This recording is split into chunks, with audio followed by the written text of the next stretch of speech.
এবং তারা ঠিক 2 মাস যাবত আবার এটাও খেয়াল রাখছিল যে কোন সময় আমার যে ভিকটিম তিনি কলকাতা যায়। উনি কলকাতা মাঝে মাঝে যান, আগেও যে অনেকবার গেছেন এবং উনি অনেক দিন ছিলেনও এক সময়।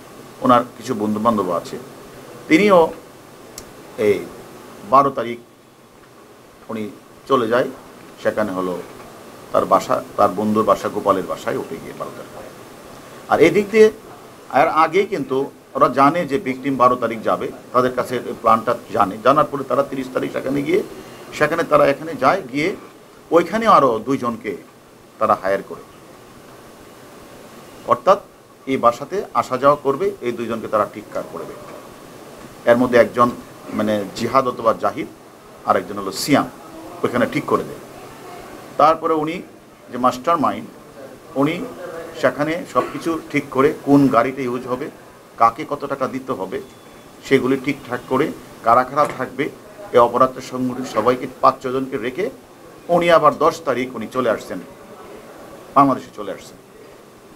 এইদিকে আমাদের ভিকটিম উনি যখন গেলেন 12 তারিখ গোপালের বাসায় ছিল, 13 তারিখ ওনাকে তারা ওই যে চক্রটার সাথে সাক্ষাৎ, উনি বলেছে আমার একটি কাজ আছে, আমার বের হতে হবে। 13 তারিখ ওনাকে প্রথমে একটা সাদা গাড়িতে করে ফয়সাল নামে একজন ব্যক্তি তাকে সাদা গাড়িতে রিসিভ করার পরে ওনাকে সেখান থেকে নিয়ে আর কত দূর গেলেই সেখানে যে মূল হত্যাকাণ্ডটা সংঘটিত করেছে উনি আর হচ্ছে আমাদের ভিকটিম আর ফয়সাল এই গাড়িতে উঠে, আর ইন্ডিয়ান একজন ড্রাইভার ছিল রাজা, সে বিষয়ে কিছুই জানে না, সে জাস্ট ক্যারিয়ার, সে তাদেরকে নিয়ে ওই বাসায় যায়। ওই বাসায় যাওয়ার পরপরই আরেকজন ব্যক্তি আছে মুস্তাফিজ না, উনি ওই বাসায় ঢুকে গিয়ে এবং এরা ঢুকার পরে আর সেখানে মানে জিহাদ অথবা জাহিদ এবং সিয়াম তারা আগে ভিতরে ছিল।